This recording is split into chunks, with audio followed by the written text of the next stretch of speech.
Gente, abra sua Bíblia comigo no livro de 2 Reis. 2 Reis, capítulo de número 2. Vamos ler a palavra de Deus, do versículo 9 ao versículo de número 10. Amém? Do versículo 9 ao versículo 10. Estão ouvindo bem lá atrás? Lá atrás, lá no fundo, beleza? Ok. Amém, glória a Deus. Diz assim: sucedeu que, havendo eles passado, Elias disse a Eliseu: pede-me o que queres que te faça, antes que eu seja tomado de ti. E disse Eliseu: peço-te que haja porção dobrada do teu espírito sobre mim. E ele lhe disse: coisa difícil pedisse. Se me vires, quando for tomado de ti, assim se fará. Porém, se não, não se fará. Amém? Até aí, vamos orar. Pai, nós te damos graças, Senhor, esta manhã. Estamos aqui diante, ó Pai, de parte da tua palavra, para aprender mais de ti. E eu te peço, Espírito Santo, traz agora, Pai, uma revelação ao nosso coração. Deus, vai confirmando o chamado de cada um dos meus irmãos que estão aqui, de cada homem, cada mulher, cada família que está neste lugar. Eu sei que tu conheces a história deles, as dificuldades deles, o chamado, e eu sei que o Senhor tem um chamado para cada um deles. Eu te peço, Espírito Santo, fala conosco esta manhã, em o nome do teu Filho Jesus. Amém e amém. Gente, eu queria compartilhar com vocês a respeito disto que Eliseu pede para Elias. Esse pedido que o discípulo do profeta Elias, que estava sendo formado também profeta, para continuar a obra de Deus sobre a terra, esse pedido que esse discípulo faz para o seu mestre, para o seu mentor. Pode pedir qualquer coisa. Há alguns pedidos na Bíblia que surpreendem o mestre e surpreendem até a Deus. Um deles foi este. Um outro pedido que surpreendeu a Deus foi quando Salomão fez aquela oferta ao Senhor logo após ser ungido rei no lugar do seu pai, Davi. E aí Deus aparece para Salomão e diz: o que você quer? Pode fazer o pedido, o que você quer? E Salomão, no lugar de pedir exércitos poderosos, que era muito útil naquela época, talvez pedisse dinheiro, riqueza, influência, ele diz: eu quero que o Senhor me dê sabedoria. E ele diz o porquê dessa sabedoria. Não era sabedoria para ganhar dinheiro, não era sabedoria para abrir empresas, não era sabedoria para aplicar na bolsa de valores. Ele diz: sabedoria para poder governar este teu povo que é tão grande e tão precioso. Então ele pede sabedoria para fazer algo de valor para Deus. Ele não pede sabedoria para desenvolver algo de valor para ele. E isso surpreende Deus. Então tem alguns pedidos que surpreendem a Deus. Eu acredito que Elias talvez se viu surpreendido pela ousadia de Eliseu, quando ele diz assim: pede o que quer que faça contigo, o que aconteça contigo, pode pedir. E Eliseu disse: eu quero o dobro da unção que está sobre a sua vida. Eu quero o dobro do teu espírito. Uau! O texto mostra que Elias se apresenta meio que surpreendido. Uau! Coisa difícil você pediu. E aí ele vem então e diz: se estiverem comigo, se estiveres presente, no momento em que eu for chamado, no momento em que eu for tomado, assim vai acontecer com você. Mas eu quero que você preste atenção no complemento que Elias fala para Eliseu: mas se não tiveres comigo, no momento em que eu for tomado, isto não vai acontecer. sobre este pedacinho, eu quero compartilhar com você. Ele pediu unção. Muitas pessoas têm dúvidas sobre o que é unção. E daria para nós fazermos um estudo sobre unção de uma manhã, ou quem sabe até um final de semana inteiro. Mas, rapidamente, unção é uma capacitação do alto. É uma capacitação de Deus sobre a nossa vida para realizarmos algo que naturalmente nós não teríamos a capacidade de fazer. Então a unção, ela se manifesta como sabedoria, no caso de Salomão. Ela se manifesta como força física, no caso de Sansão. Ela se manifesta como milagres, sinais e prodígios, no caso de Moisés. Então, ela se manifesta também para curar e para libertar, como ela se manifestou no caso de Jesus e dos apóstolos. Então, a unção é toda a capacitação de Deus que Ele derrama sobre o homem com um objetivo: de cumprir um propósito e um chamado, e que naturalmente o homem não teria essas capacidades. Amém? E a unção vem do alto, a unção vem de Deus. A unção não dá para explicar, porque ela faz coisas que são inexplicáveis. Eu nunca me esqueço, e não sei quem é que falou isso, mas eu gravei na minha cabeça, e às vezes eu uso essa linguagem, que alguém disse: você sabe o que é unção? E aí o discípulo disse: não sei, me explica. Aí ele disse assim: você está vendo aquela vaca ali pastando no pasto? Ele disse: sim, estou vendo a vaca pastando no pasto. Então, aquilo não é unção. Tá bom, ok. E agora olhe ali para cima, naquele galinho seco, aquele passarinho cantando. Está vendo aquele passarinho cantando no galinho seco? Ele disse: sim, estou vendo. Então, aquilo também não é unção. Tá, tudo bem. Então, o que é unção? O dia que você vê aquela vaca, naquele galinho seco, cantando, aquilo é unção. É algo que nós nunca vimos.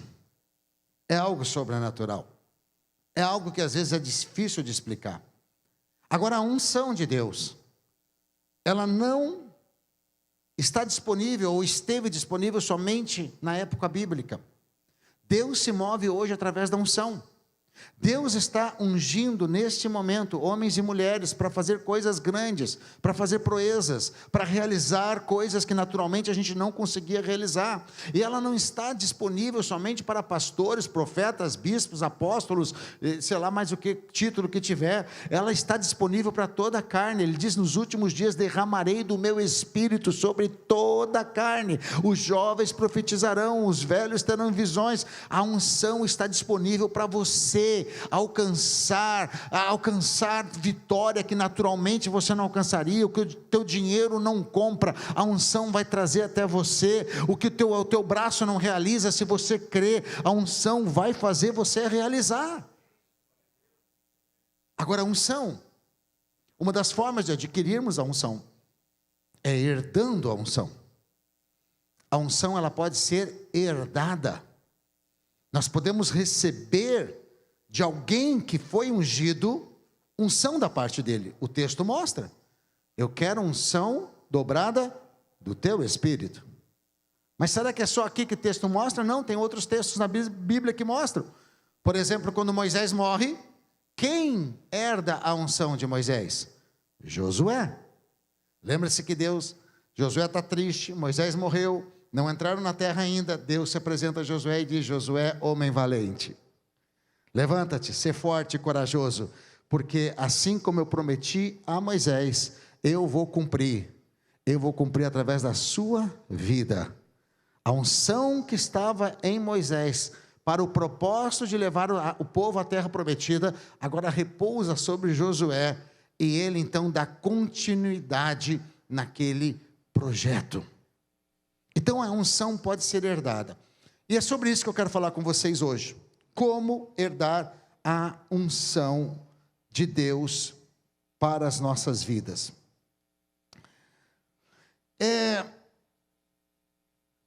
Tem algumas coisas que precisam ficar claras. O texto, a gente conhece o texto bíblico. Eliseu começa a perseguir Elias, caminhando com Elias, e ele alcança receber a unção dobrada.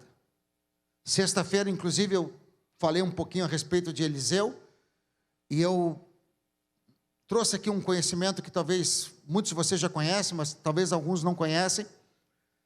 Os teólogos conseguem separar 7 grandes milagres, grandes efeitos sobrenaturais que aconteceram no ministério de Elias. Elias foi usado por Deus, talvez para outros sinais, mas 7 grandes milagres ficaram registrados.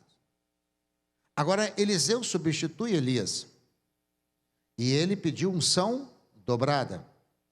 Procurando na Bíblia, nós vamos ver que ele realizou 13 grandes milagres antes de morrer. Então faltou um milagre, porque na minha tabuada ainda 2 vezes 7 é 14, não é 13. Faltou um milagre. Só que esse milagre se completa em um momento em que havia uma guerra, e ali estava uma cova aberta, e naquela cova estavam os ossos de Eliseu. Um soldado foi ferido e morto, e na guerra foi jogado naquela cova. E a hora que ele bate nos ossos de Eliseu, ele ressuscita instantaneamente, completando 14 grandes milagres. E sabe o que eu aprendo? Deus cumpre a sua palavra. Se ele disse que era dobrada, é dobrada. Nem que sejam os nossos ossos, mas vai cumprir o propósito. Amém, gente? Agora, há uns requisitos. E o primeiro requisito para você herdar a unção, o primeiro requisito é permanecer. Diga permanecer. Permanecer. Não é fácil permanecer. Nós estamos vivendo uma geração que não está acostumada a permanecer. Nós não conseguimos permanecer lendo um livro. A gente lê o primeiro capítulo, já para. A gente não consegue permanecer fazendo alguma coisa há muito tempo. Nós estamos numa geração que eles não conseguem permanecer trabalhando muito tempo numa empresa. Nós estamos em uma geração, e isso não é culpa minha nem sua, é a cultura desse momento, está gerando em nós um chateamento, né? Na América fala burning, fica chateado, fica aborrecido, porque está fazendo a mesma coisa, porque está indo no mesmo lugar. A gente já não está conseguindo mais permanecer. Os casamentos não permanecem, as sociedades não permanecem. Hoje faz um negócio, amanhã faz outro negócio, amanhã já muda de novo de ramo. Nós estamos em uma cultura muito volátil, onde nós estamos nos acostumando a não permanecer. A gente quer as coisas rápidas. Se não acontece rápido, a gente já quer mudar, a gente já quer ir para outro lugar. E a gente vê pessoas aí que parece que tem espírito de cigano, né? Está numa cidade, não deu certo, já vai para outra cidade, vai para outra cidade. E parece que tem sarna debaixo, tem que mudar de novo. E isso vai viciando a gente. Agora, quando se fala em unção, um dos requisitos é permanecer. Permanecer quando está tudo bem, e permanecer quando as coisas não estão boas. Permanecer quando tudo está ruim também, quando todos estão abandonando. Houve momentos, eu acho que foi muito bom, eu fico imaginando o privilégio de andar com Jesus. Imagina você ouvir de Jesus, diretamente da boca dele, os ensinamentos da palavra, ver os milagres, mas houve um momento que não foi legal andar com Jesus. As pessoas não queriam mais permanecer, e a Bíblia diz que muitos deixaram ele, e os próprios discípulos ali, os 12 chegaram até ele e disseram: olha, está todo mundo indo embora, e porque as palavras que você disse foram palavras duras, o pessoal se aborreceu. E Jesus disse: vocês querem ir também? Pode ir. Aí eles pensaram 2 vezes e disseram: não, acho que vale a pena permanecer. Para onde nós vamos? Se só tu tem palavras de vida eterna. É bacana. Mas eles estavam com vontade de ir embora também. Muitas vezes nós somos forçados a ir. Aqui no caso de Jesus, Jesus só disse, sugeriu: vocês também querem ir? Mas no caso de Elias, Elias era mais bruto. Elias mandava o cara embora. Ele dizia: eu vou a Betel, fica aqui, não vai comigo. não fica atrás de mim. Eliseu, eu vou. Tão certo como vive a tua alma e vive o Senhor, eu vou, eu não vou te deixar. Ai, que saco. Ai, não aguento esse rapaz. Daí Elias, e aí Eliseu, atrás. Tem hora que o teu líder vai dizer, some da minha frente. Faz igual o cachorro. Dá uma corrida e fica lá no cantinho, assim, olhando. Tem uma hora que ele vai dizer, ele vai dizer, uah.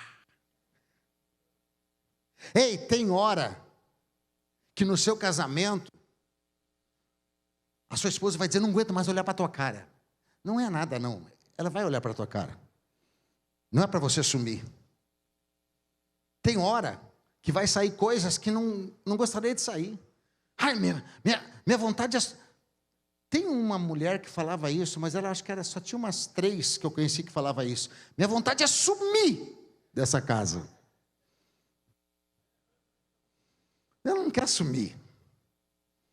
Né? Por que a família ainda está firme? Porque ela permanece. Porque ele permanece, apesar dos momentos que não são bons. Apesar dos momentos de crise, apesar dos momentos em que não é confortável estar. Olha, a vitória vem quando nós permanecemos. E aqui, Elias e Eliseu, foi isto. Eliseu permaneceu.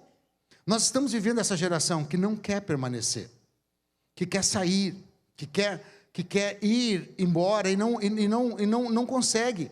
A exigência para a unção dobrada é permanecer. Diga, a exigência para herdar a unção é permanecer. Muitos começam, mas poucos alcançam permanecer. Não abandone a sua herança. Não saia de casa sem um manto. Escute isso. Não saia de casa sem o manto.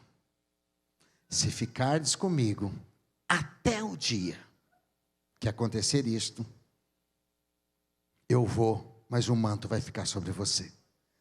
Tem muita gente, porque andou em Betel com o líder, porque andou em Jericó, porque teve a experiência de Betel, porque teve a experiência de Jericó, porque teve a experiência do Jordão, e esse já estou pronto, já posso sair, já posso voar sozinho, não preciso mais permanecer, eu já ouvi bastante, eu já sei bastante, eu já conheço muito, eu já sei como é que faz igreja, eu já sei como é que ministra, eu já sei como é que ora, eu já sei como é que faz tudo, eu não preciso mais estar debaixo dessa cobertura, eu posso ir, e não tem problema de você ir, mas não vá sem o manto. Saber tudo não te qualifica. Saber como pregar não te qualifica. As pessoas gostarem de você não te qualifica. O que te qualifica? Receber o manto da pessoa que está sobre a sua vida. Se você ficar até a hora, e se for propósito de Deus e você continuar, fique, não saia de casa sem o manto. Não saia de casa sem o manto. Não é fácil, porque as pessoas vão falar para você, as pessoas vão dizer para você. A Bíblia diz que estava ali Elias e Eliseu, e quando eles passavam, eu vou a Betel, ok, vai a Betel, eu vou contigo, não, fica aqui, não, eu vou contigo, eu vou permanecer, e aí ele vai junto. Havia outros profetas, e não eram gente ímpia, outros profetas diziam, você está sabendo que vão tirar o teu líder, você está sabendo que você vai ficar sem líder, você está sabendo que o tempo dele acabou, você está sabendo que não é mais legal ficar atrás dele, porque Deus vai levar ele, ei, você está sabendo que não está mais na moda andar com ele, ei, você está sabendo que tem outras oportunidades que você pode ter. Ele dizia, calai-vos.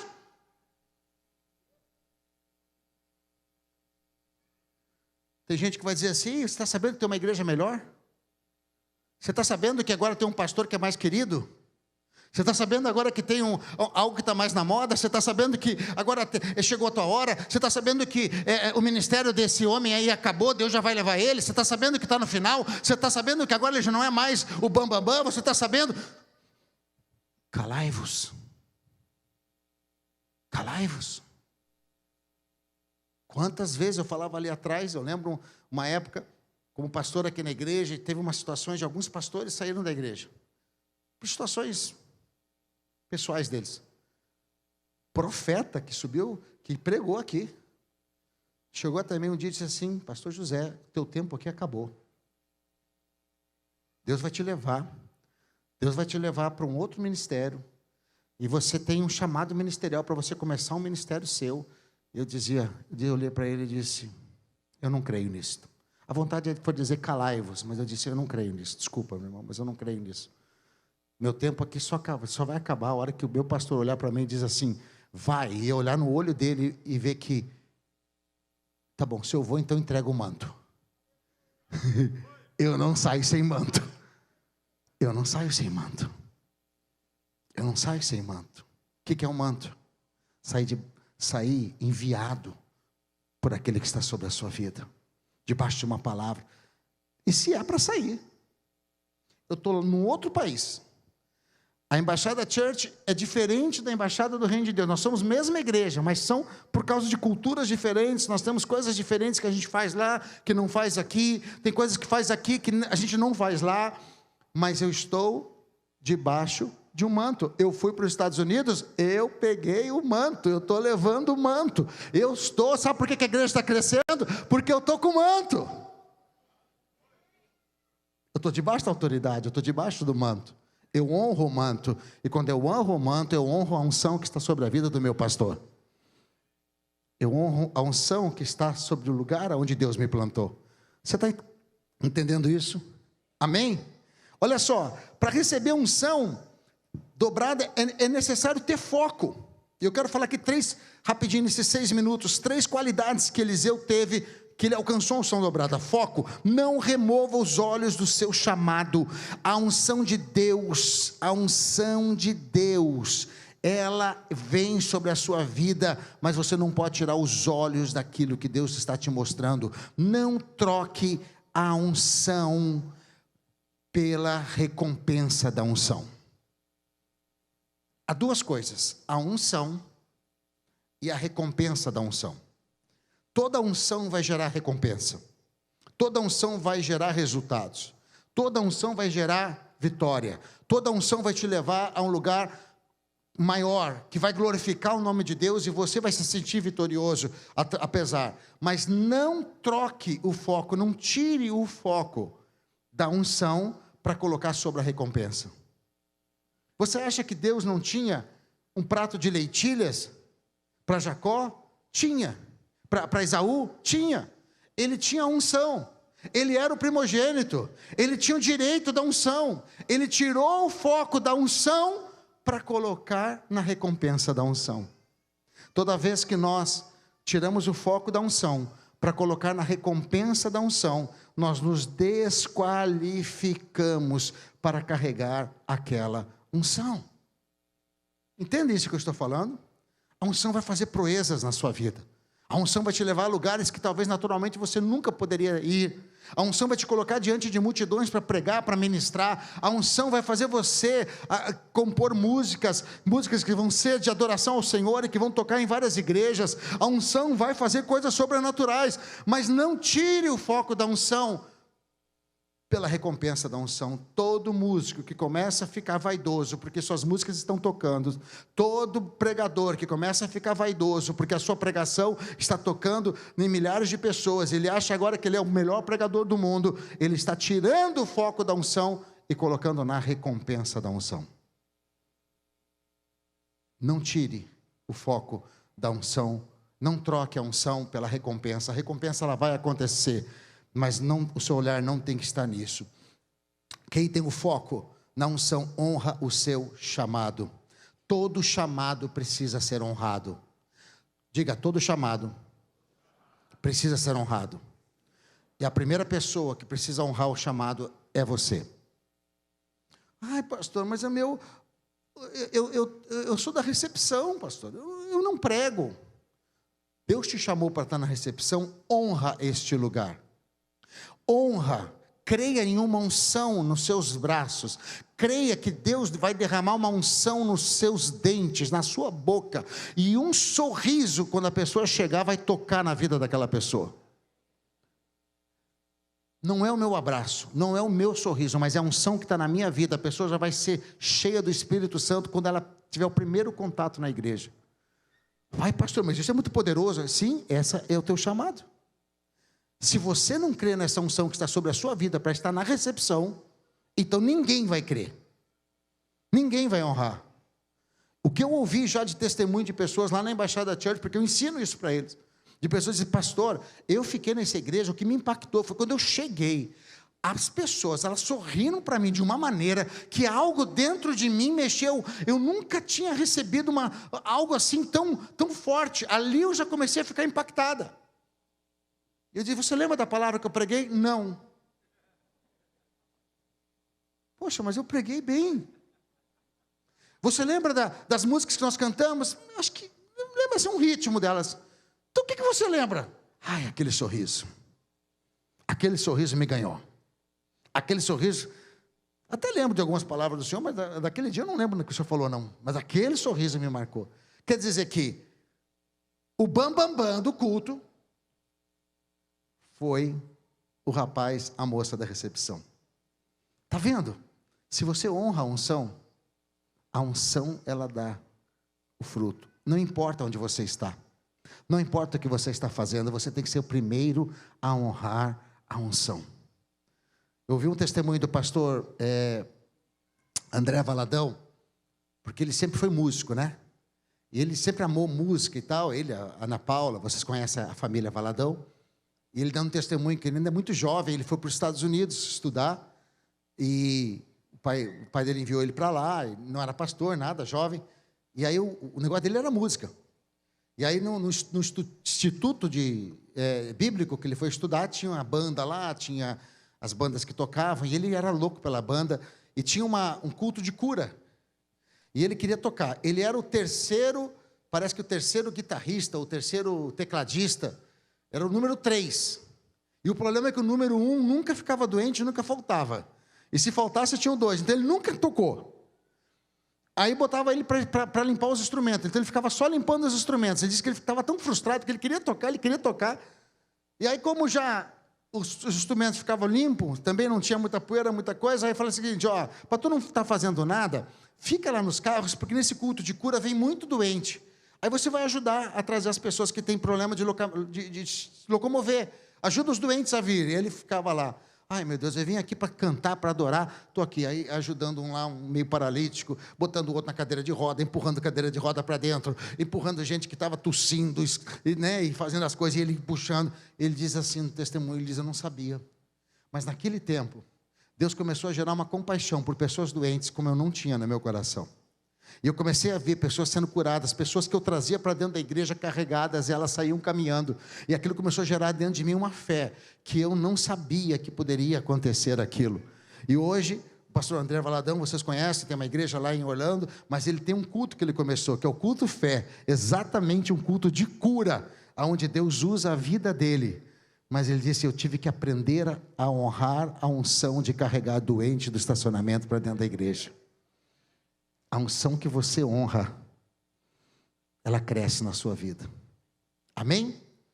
Já estou terminando. Foco na unção. Fidelidade. Fica aqui. Não vou ficar. Vou contigo. Estou contigo. Não te largo. Fidelidade. O que é fidelidade? É a habilidade de fazer a mesma coisa para a mesma pessoa por muito tempo. Por isso que marido e mulher fala de fidelidade. A habilidade de amar essa mulher, de elogiar ela, de beijar ela, de desejar ela, de cuidar dela. Não é por uma semana, não é por um date, mas é por anos. Por esse homem da mesma maneira. Por isso que ministério é assim, meu irmão. Não importa como você começa, importa mais como você termina. Eu fico tão feliz quando eu vejo aqui alguns irmãos de cabelinho branco, alguns já careca, barrigudinho, que na época eram todos atletas, né, lá atrás, mas que eu conheci há 20 anos atrás, Meu irmão, você está derrubadinho, você está judiado, mas eu fico feliz por você, porque você está aqui servindo a Deus com a mesma intensidade. Glória a Deus por isso. Não me importa como você começou, me importa como você vai terminar. Pô, o apóstolo Paulo diz: eu combati o bom combate, guardei a fé. Olha que não importa como eu comecei, importa como eu vou terminar. Ei, eu quero daqui 20 anos ver você um pouquinho melhor que eu estou te vendo agora, mas servindo a Deus. Ele está ali nas cadeiras dizendo: pastor, não sabe com quem está falando. Olha a barriguinha dele, olha lá também, o cabelo também indo embora, já até fez implante. Tá, não, conheço. O meu pai, quando era vivo, né? Ele é lá do Paraná, interior do Paraná, VIP, né? Aí ele ia para lá, eles eram 11 irmãos, tudo italiano. Aí ele ia para lá, passar lá para ver os parentes e tal, no oeste do Paraná, e daí ele voltava de lá. Aí ele dizia assim: José, sabe o tio Plácido? Falei: sei, tá velho. José, sabe o fulano de tal? Falei: sei, pai, tá velho. Eu dizia: pai, nessa hora eles estão lá assim: sabe o Darcy?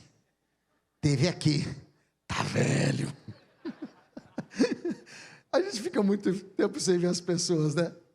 Mas, gente, não importa a gente está velho, não importa a gente estar cheio do Espírito Santo da mesma maneira. Fidelidade é permanecer servindo e fazendo a mesma coisa com a mesma intensidade. Vocês vão escandalizar agora, mas tem um cara que eu admiro: Roberto Carlos. Os jovens nem sabem o que é Roberto Carlos. Não é jogador não, cantor. Por que, pastor, que o senhor admira o Roberto Carlos, se nem crente ele não é? As músicas deles não são nem crente. Na verdade, eu nem gosto muito das músicas dele. Mas o que eu admiro nele? O cara canta a mesma música há 50 anos. E ele chora e se emociona em cada vez que ele canta. Todo final de ano que tem, né? Roberto Carlos. Tá vendo? São tantas emoções. E aí ele começa a cantar. E quando ele começa a cantar aquelas músicas dele, um pouco ele está chorando, ele está... Cara, ele canta a mesma música. Ele já cantou aquela música 1 milhão de vezes. Ele ainda se emociona. Nós temos que aprender com ele. Eu conheci um pregador que foi um grande avivalista, e eu conheci ele ainda vivo. Steve Hill, o avivalista de Pensacola. Conheci ele lá na cidade de Santos. Ele veio para pregar aqui no Brasil. Um americano alto, quase 2 metros de altura, olhão azul, aqueles bem vermelhão, cabelo branco. Quando ele desce do elevador, e ele vem assim, nós estávamos ali os pastores, a gente ia pegar ele para levar para o congresso, e ele vem, ele começa a conversar conosco algumas coisas, e toda vez que ele falava a palavra Jesus, toda a vez que ele falava a palavra Jesus, o olho dele enchia de lágrima. Toda vez que ele falava a palavra Jesus, ele se emocionava. Eu olhei para aquilo foi a maior ministração. Eu não lembro o que ele pregou naquela noite, mas aquilo ali eu lembro. Eu dizia: Senhor, eu quero ter esse quebrantamento. Posso ter 50 anos que eu estou te servindo, eu tenho que me emocionar quando eu lembro do Senhor. Eu tenho que me emocionar em saber que eu fui chamado para pregar a tua palavra. Eu tenho que me emocionar em saber que eu fui salvo. Eu tenho que me emocionar em saber que eu sirvo ao Senhor. Eu tenho que me emocionar em saber que eu posso ganhar vidas para Jesus. Eu não posso me acostumar com isso, senão a religião vai comer minha vida. Eu preciso ainda ter um frio na barriga quando eu vou pregar. Eu preciso ainda ter o desejo de ver o mover da unção do Senhor. Não posso perder isso. Quando estiver perdendo, lembra do Roberto Carlos. E por último, honra. Existem discípulos que não honram os seus líderes, como pais, como autoridade, somente seguem pelas oportunidades. E muitos vão embora, porque não se sentem recompensados. As pessoas que servem a Deus, ou a um ministério, ou a um chamado, por recompensa, não são filhos, são empregados. Quem serve a Deus por recompensa não é filho, é empregado. Semana passada eu tive com um homem de Deus que eu admiro muito. E eu sei que ele é um homem de Deus. E ele estava chateado por uma situação que estava acontecendo. E ele estava com razão. Era uma injustiça de uma situação. E veio no meu coração e disse para ele. Eu falei, fulano, se você entrou nesse negócio, se você fez isto, se você está nesse ministério e entrou por amor, você não vai sair por causa de dinheiro. Se você entrou por chamado, você não vai sair por causa de dinheiro. Agora, se você entrou por dinheiro, com certeza você vai sair por causa de dinheiro. A gente não trabalha por recompensa, nós já fomos recompensados. Nós já temos o nosso nome escrito no livro da vida. Ninguém é teu patrão, Deus é o teu patrão. Sirva com todas as tuas forças. Sirva com toda a tua alegria. E não olhe, mas eu fui injustiçado. Deus é o justo juiz. Na hora certa, Ele nos tira de trás das ovelhas malhadas e nos coloca e nos honra na presença de todos. Não deixe o diabo te enganar. Não sirva por recompensa. Não sirva por reconhecimento. Todos nós precisamos de reconhecimento e queremos, mas que essa não seja a sua motivação. Porque se for a sua motivação, o diabo sabe usar muito bem isso para derrubar o seu chamado e o seu ministério.